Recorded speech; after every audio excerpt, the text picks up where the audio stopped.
અને પછી આવે છે ધારણા. ધારણા એટલે પોતાની ધારણા કરવી. કથામાં જ્યારે વાત આવે ત્યારે હું ક્યાં છું સમજી ગયા ને, નામું માંડવાનું, એમ ધારણા કરવી. એમ લાગે કે આ વસ્તુ સત્સંગી તરીકે મારે કરવી જોઈએ પણ મારાથી નથી થતી, અધુરાશ છે, એટલે એ પૂરી કરે. જે વસ્તુ ન કરવા જેવી આપણાથી થઈ જતી હોય તો એ વિચારી અને પોતા ઉપર લે કે આ મારે ન કરવું જોઈએ. આ કથાની પોતા ઉપર ધારણા કરી કહેવાય કે આ મારા માટે છે. એટલે જે કંઈ કથામાં આવે એ પોતા માટે લેવું. પણ લગભગ તો બધા એવા હોય જે કંઈ વાત આવે લે આ ફલાણા માટે આવી જોઈએ તમે, હા એ બહુ ક્રોધી છે, જો એને વાત કરી સામી, જો તારે ક્રોધ ન રાખવાનો. કોઈક લોભી હોય તો આને બોરી રૂપિયાની લાલચાઓ સામી આજે બરાબર કહેતા હતા, એને કેવું જ જોઈએ એમ. પોતા ઉપર હમુરું કાંઈ લે નહીં.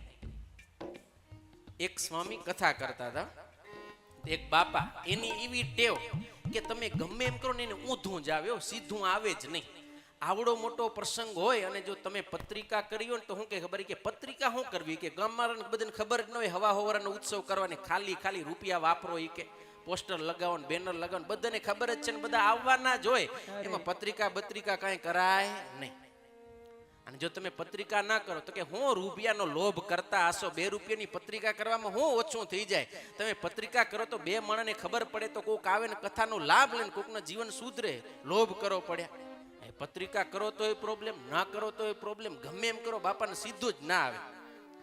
તે એક દી સ્વામી કથા કરવા બેઠા ને બાપા આવી ગયા હોતમાં, અને સ્વામીને થોડુંક તો મનમાં ખરું, એટલે બરાબરના લાભમાં લીધો એકદમ ટાર્ગેટ કરીને કે અમુકના તો સ્વભાવ જ એવા હોય, જ્યાં જાય ત્યાં આડા જ આવે, ઘરમાં આડા, મંદિરે આવે તો મંદિરમાં આડા, સમાજમાં આડા, ને આમ કરી તો ના લે ને ઓમ કરી તો ના લે, એવા તો ક્યાંય જાય નહીં ને આપણને જ નડે.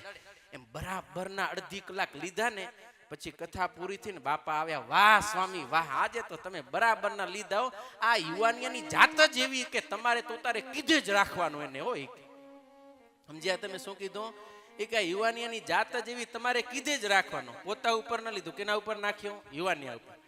પણ 2-4 દિવસ થયા અને પાછા બાપા કથામાં આવ્યા ને સ્વામી વ્યાસાસને બેઠા અને આ બાજુ થઈ ગયો વરસાદ ચાલુ, કે બીજું કોઈ આવ્યો જ નહીં. એક બાજુ સ્વામી ને બીજી બાજુ બાપા.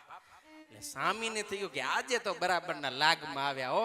એટલે સ્વામી પાછા અડધી કલાક લીધા હો. અમુક તો ઘરમાં આડા આવે ને મંદિરમાં આડા આવે ને કોઈ પૂછે નહીં તોય સલાહ દીધા કરે હો. બરાબરના અડધી કલાક ખખડાવ્યા અને પછી બાપા, અરે સ્વામી આજે તો તમે છોતરા પાડી નાખ્યો. નિષ્કુળાનંદ સ્વામીને પાછળ રાખી દીધા, આજે તો ભારે જમાવટ કરી, પણ સ્વામી આજે તમારે જેને કેવું હતું એ કોઈ આવ્યા નથી.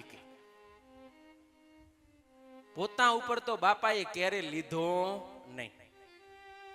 એમ આપણે કોઈ પણ વાત જો આપણા ઉપર ન લઈએ તો કથા આપણને કંઈ અસર કરે નહીં. માટે જે કંઈ કથામાં આવી આપણા ઉપર લેવાની, ધારણા કરવાની અને આપણા જીવનની અંદર એને ઉતારવાની, પરિવર્તન લાવવાનું, તો અસર કરે.